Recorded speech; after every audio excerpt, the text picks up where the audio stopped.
right. After days of relatively calm weather, winds are expected to pick up once again. First Alert forecaster Jeff Andrews has more details coming up. And Governor Jerry Brown traveled to Redding today to survey the area and discuss what's next for Shasta and Trinity County. Those stories and more straight ahead on KRCR News Channel 7 at 5:30.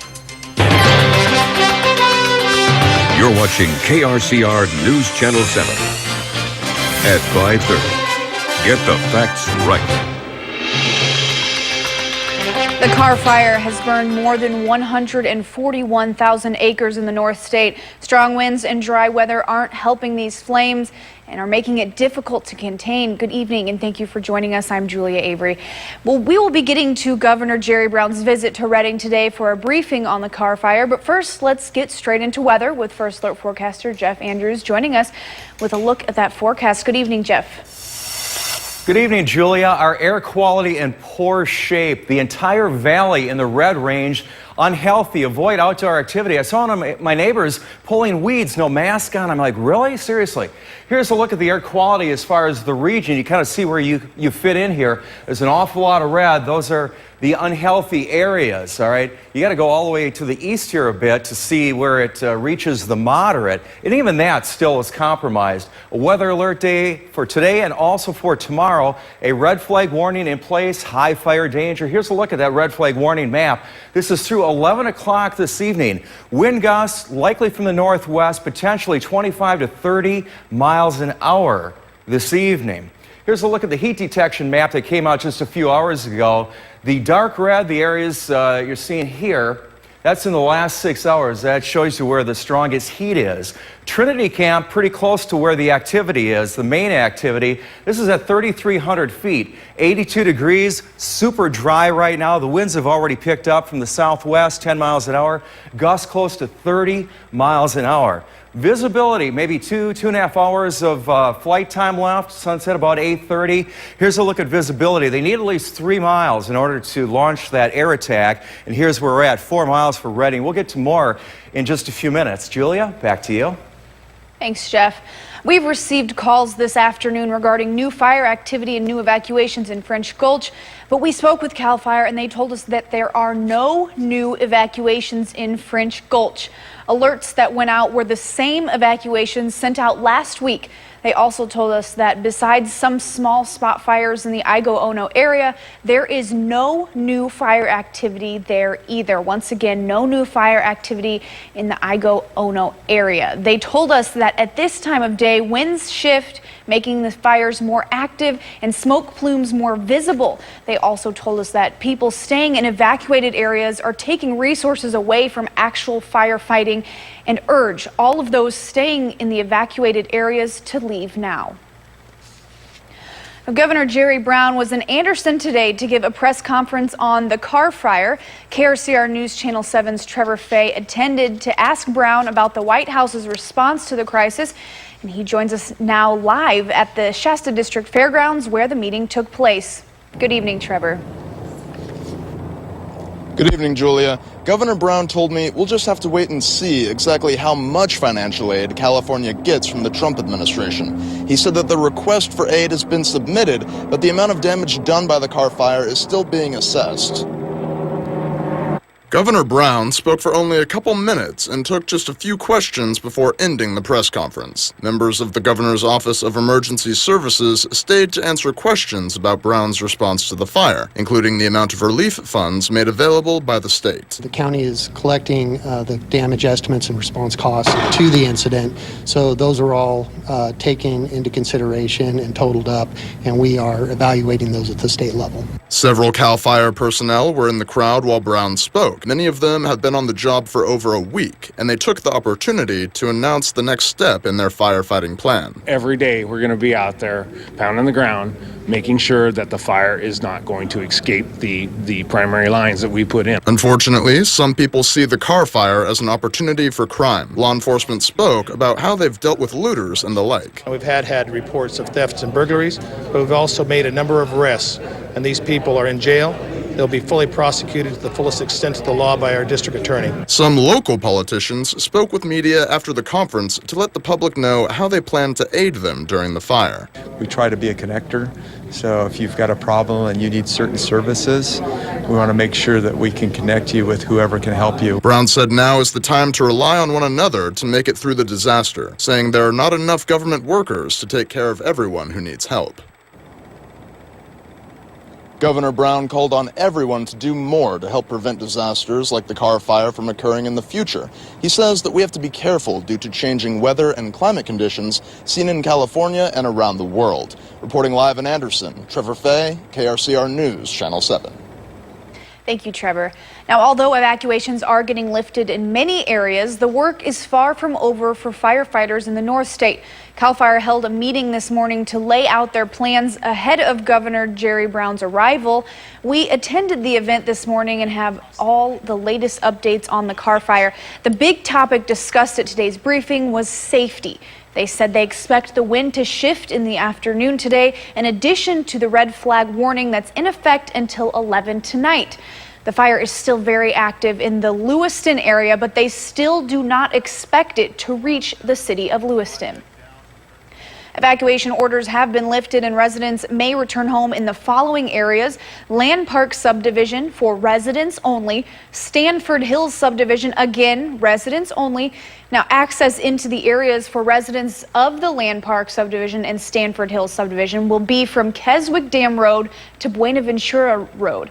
Access to Keswick Dam Road can be made from either Quartz Hill Road or Lake Boulevard. Some residents may only have limited access to their properties due to safety concerns. As more Carr fire evacuation orders are being lifted, the American Red Cross wants to remind evacuees of shelters that are still open.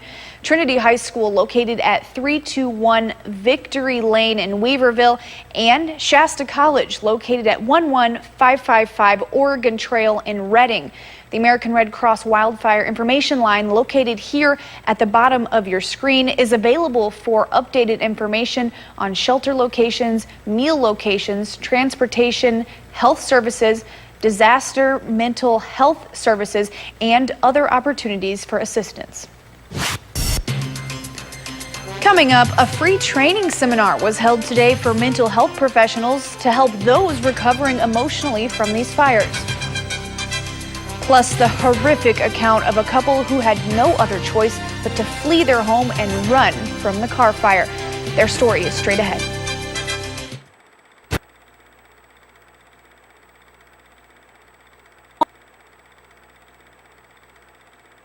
Horrific.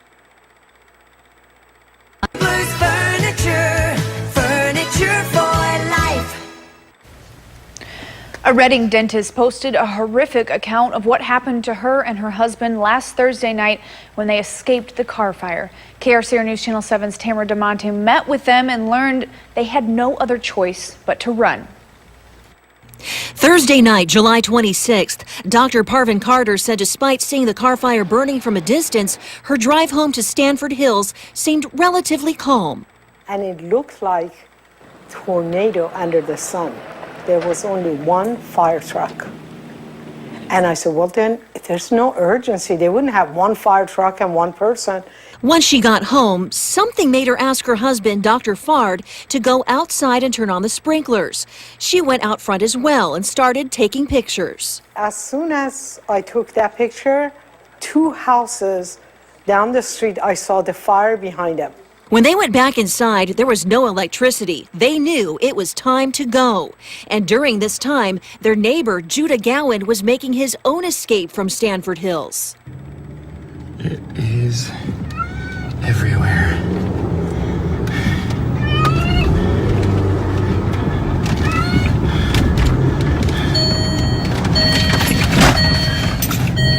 He made it through the front gate before it caught fire, making it impossible for Dr. Carter and her husband to get out that way. We get in a car, trying to go through the front gate, and this lady coming with her truck said, don't even go, there's a wall of fire. And I said, how are we going to get out of here? So the lady went to the gate and broke the gate. This is where their neighbor in the white SUV broke through the gate on Sutro Mine Road. As you can see, the gate scattered behind me. And this is where their escape from the tornado of fire began. So my husband kept driving. We're going on the greenbelt. The car went into kind of a hole, and I told my husband, I think this is where we're going to die. And as you could see in the car, it was coming toward the car, and it followed the car, and it continued. Leaving the car behind, they knew they had one choice. So he said, if you want to live, you have to run. So I ran up the hill and going with a full speed and helicopters above me. They caught up with the neighbors in the white SUV, got inside, but decided to get out again and continue to run as they saw that wall of fire coming closer. I'm seeing deer, fawns, rats, bunny rabbits are all running. And I said, well, they must be running in the right direction. So I went in the woods, and he was trying to go around the woods, but I was breaking the branches and I was sliding underneath it. I was not afraid of any animals. I was more afraid of fire than anything. At this point, separated from her husband, she kept running in her house slippers, getting stuck by branches, sticks, and thorns. But she kept running. So at the end of the hill was just straw. So I sat and I just glide myself all the way down. In the meantime, I'm screaming because I can't see my husband. So it was godsend, and I saw two policemen on the bottom of this hill, and they were directing the traffic. I had no idea where I was, how far I had run, and one of the policemen said, you have run about 4 miles. She had no idea, and she had no idea where her husband was. She waited, and after 5 long minutes, what seemed like an eternity, he appeared in the same clearing. Dr. Carter, relieved, said that all she could think about now were her 3 children and how devastated they would be if they lost their parents in the Carr fire. All of these thoughts were in my mind. It was just like all of a sudden your life movie goes in a matter of seconds. They were at a friend's house in Red Bluff when they learned that their house was gone. What did you feel when you heard that? I just cried. I just cried my heart out. I said, I can't believe it. This is not a small loss. It's my life history, my life pictures, memories. All of that is gone. I wish I would have known even 1 hour. Right. Even 20 minutes would have helped. But everything was calm. Nobody said evacuate. But they are alive. They are safe. And they're together. Thankful their harrowing escape led them to this moment in time. A moment to reflect together. Everything is replaceable except human life. So that's what we have to focus. We shouldn't worry about what we have lost.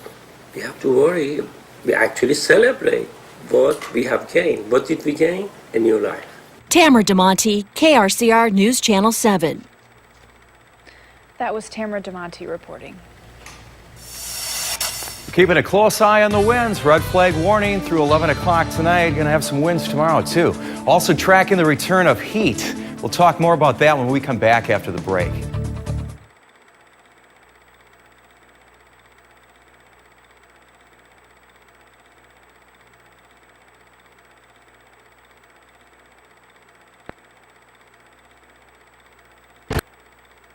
Welcome back. A place that entertains, uplifts, and inspires. Welcome back. Glad you're with us. Right now, Reading 97. The winds are calm, very dry, 11% humidity. About an hour or so ago, the Reading Airport had gusts upwards of 20 miles an hour. This is a look from the GO 16 satellite. Now, this is 23,000 miles up. It's picking up the heat signature here. This is the Carr fire. Now, you compare that to the Mendocino complex here. It's a lot more significant at this point. The ranch fire has really picked up in intensity. Here's a look at the smoke plumes. This is from the Mendocino complex. Look at this. This goes all the way across Nevada. I mean, that's ridiculous. The Carr fire, you can still make out the smoke plumes a bit. The next weather maker we have ahead, cooler temperatures but still hazy, high fire danger. We're going to have winds tomorrow as well. Heat returns next week, talking triple digits, possibility of some locations seeing temperatures close to 110 degrees by midweek. Sustained winds right now. As of 8 o'clock this evening, here's what we're seeing from the northwest. from the area, towards the Carr fire and also through the valley. It's 8 o'clock tonight. Now, when we get towards 1 a.m., much better, much lighter winds, about 10 miles an hour coming out of the north through the valley. Tomorrow morning, very light winds at that point. Now, we get later on in the afternoon, the winds pick up again. Not like what we're going to see this afternoon and into this evening, but still, we're talking, some winds from the south, 10 to 15 miles an hour. Later on, this evening, now this is a look at our winds at the upper level. This is what moves the smoke and the haze. You have winds coming through the valley, so that's going to be bringing in that smoke and ash again on the overnight. Now, when we move to tomorrow morning, you can see a lot lighter winds, much better situation, but still, you're going to wake up to the smoke and the ash again. Now, this is predictive services map, the high fire risks that we're looking at, the trigger. This go around, it's the winds. A few weeks ago, it was the lightning. Now, it's a comparison map. Here's Sunday and Monday, much better situation. We're seeing the moderate range for the valley and most of the north state. Tomorrow with winds from the southwest, Hayfork 91, Weaverville 91. They're going to have sunshine for the day. Now, as we move eastward, you're going to see a little more smoke and haze. Bernie, Fall River Mills, about 87 for their high tomorrow. As we move into the valley, mainly mid and upper 90s. Cottonwood 96, Anderson 97, Red Bluff with a high tomorrow of 96. Elsewhere in the valley, Corning 95, 92 for Chico. The 7-day forecast for Chico, hazy skies for tomorrow, Monday, and maybe even beyond that. Then you see the temperatures pick up as well. 90s tomorrow, that's where we bottom out. Then we start that climb again. Tuesday back up into the triple digits, and that's where we're looking for highs through the rest of the week. Your 7-day forecast for Redding, you got that smoke and haze as well. 96 our bottom for tomorrow. Back in the triple digits on Monday, and we have weather advisories, weather alert days rather, Wednesday on, as we're going to be above 105 degrees. Julia, back to you. Thank you, Jeff. Well, as many Shasta and Trinity County residents begin picking up the pieces left behind by the Carr fire, the Northern Gateway Unit of Social Workers chose to offer free training to mental health professionals to help people recover emotionally. KRCR News Channel 7's Brianna Haney joins us now with more. Good evening, Brianna. Good evening, Julia. The National Association of Social Workers held training sessions all day today, providing crucial recovery techniques to local professionals. The free training session was hosted by Joe Ruzek, the former director of Veterans Affairs at the National Clinic, specializing in PTSD. Ruzek says there are many small changes people can make that promote positive emotional health. Make real serious time to go out and look after yourself. Reaching out to other people and talking about your experiences, even if that's hard for you. And when you make yourself vulnerable, you give a magnificent gift to the person next to you because it makes it possible for them to share their experience. Ruzek says he studied PTSD for years as the director of Veterans Affairs. He also helped create a free online program to help reduce people's PTSD and trauma from the Sonoma fire last year. He says he hopes that it can help those suffering here in the North State as well. Brianna Haney, KRCR News Channel 7.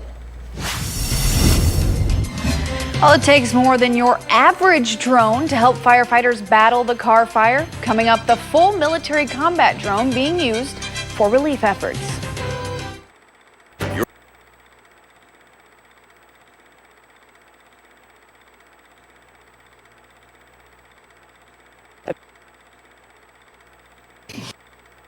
Of the year.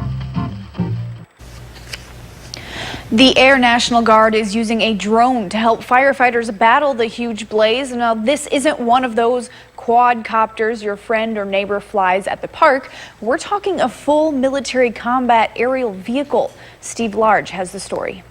On the 26th of July, we were dispatched to Redding to capture the Carr fire. California Air National Guard drone video shows the massive Carr fire burning near Redding. The MQ-9 Reaper drone, built for overseas military operations, has become increasingly used in response to natural disasters. You know, earthquakes, any type of, you can imagine, large-scale disaster, we're prepared to participate in those. The California National Guard deployed its MQ-9 drone to the aftermath of Hurricane Harvey blamed for more than 100 deaths in 2018. What was flooded? What transportation systems were affected? Are there persons that are at risk? The drones provide real-time images from high above to help direct disaster response where it's needed most, from floods to wildfires. It's a remote-controlled high-tech tool, now getting lots of work in worst-case scenarios.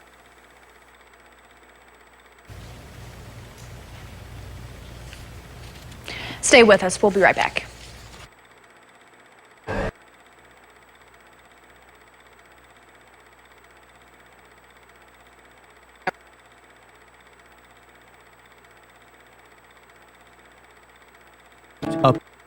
Our proceeds will be donated to a charity of your choice, giving back to our community. Hughes Construction, the contractor who builds trust.